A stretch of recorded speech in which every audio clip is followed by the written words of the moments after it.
So for me, I think it's customer service will disappear as in the fact that it will kind of be blended in across the company. Today, I think we all think about everybody in the company sells, because no matter what you're doing, telling the story, you're selling the brand that you're working for. And I think customer service will be the same way. Everybody will be kind of presented as a customer service responding and being able to treat and value the customer and the community no matter your job. I believe that virtual technology in the workplace is going to have a real effect on how we interact with one another. So I think that that's going to be the industry that evolves with this kind of reinvented workplace. I am also seeing, though, and this will happen only in the next couple years, the types of recruitment companies, the types of people that place people in businesses is going to evolve with those businesses. We're starting to see some specialized placement companies around designers or around even product managers. It's becoming very, very specialized. I think that'll happen for a little while, and then I believe that there will be a leader in the recruitment space as it relates to technology companies. Yeah, I think the industry that will disappear is the written word. Believe it or not, I think technologies that use keyboards or written word today, those will start to atrophy. Video, audio, solutions that allow for more human interaction and collaboration, that's going to be the more dominant industry in 10 years.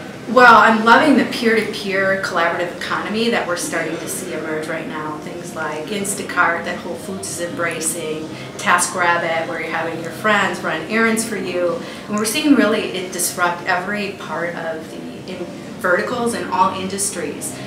So I'm hopeful that we'll see more of that. And again, going back to kind of what I said earlier about a new way to work, there's going to be a lot of choice and opportunities for us to choose where our passions lie and what we're good at, and I think that we'll start seeing these disruptive business models. Brands will still need to embrace them, but we'll see a lot more peer-to-peer, more collaborative types of businesses coming up. All the, let's say, all the digital disruption that is coming is also aiming to destroy jobs to whatever extent. New jobs may occur. So I think it's a constant thing. Yes, of course, I mean, if Google builds self-driving cars, we may not need taxi drivers anymore. So, yeah, I think industries may come and go, but I can't predict that there is a specific industry that will now, go away totally. Maybe some of the classic agencies will face problems because they're stuck in the middle between, the consultancies which now enter into the digital field and are positioned way higher because they entered the C-level. And then the classic, let's say, technical infrastructure thing that is not being needed anymore because you have highly specialized people to do that. One of the exciting things about technology is the ability for it to augment or even replace human laborers. Right now, there's been a lot of concern about how new apps like Lyft and Uber and Sidecar are replacing taxis or taxi drivers. But those people will soon be replaced by self-driving cars, which are being produced by Google, Uber, potentially Apple, Tesla, Ford, and beyond. So those types of workers, the laborers, people doing manual work that is repetitive, will eventually be replaced by computers. Well, I'd like to see more analysis about the sentiment of the employee. What are employees thinking about? If you have a large enterprise of 100,000 employees, 200,000 employees, how can you look at what they're talking about? What are they researching? Where are they spending their time? And how can you take that data and analyze it to create new products or to support your employees or to make them happier workers? I think there's a big opportunity in big data when it comes to the individuals within the enterprise. If you look at a lot of the stuff that's going on right now, even like news articles are being written by robots, right? So a couple years ago there was an earthquake in LA. The first news article that came out was written by a robot that was programmed basically just to find stuff coming out from the info coming out from the U.S. Geological Survey and get basically a news report out as quick as possible. So you see that in box scores for sports, and you're seeing that more in other places where you can kind of automate a lot of the. I mean, it's all dry, pretty dry language, but maybe it's journalists.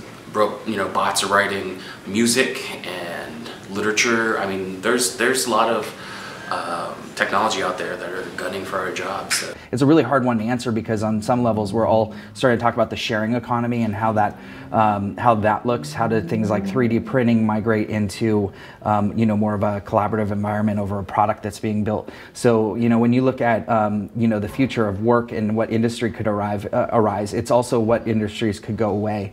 And so I would kind of turn that on its side and talk about what industries like clothing and manufacturing that are already producing in other countries, and providing us with materials that we need in a well-designed manufacturing way. So we buy like nice jackets, and we need them to go out at night and get dressed up and so on and so forth and have a good time. What if I was to actually download that design right into my computer from that same designer, have it printed and go out that night?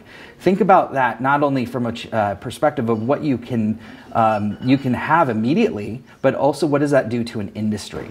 So while one industry raises, and that's the thought leadership and design era, another one comes down, and that's the manufacturing era. And this isn't anything that's going to happen in the next few years, but it's not that far away where we can actually 3D print just about anything. That's going to definitely have an impact on the environment.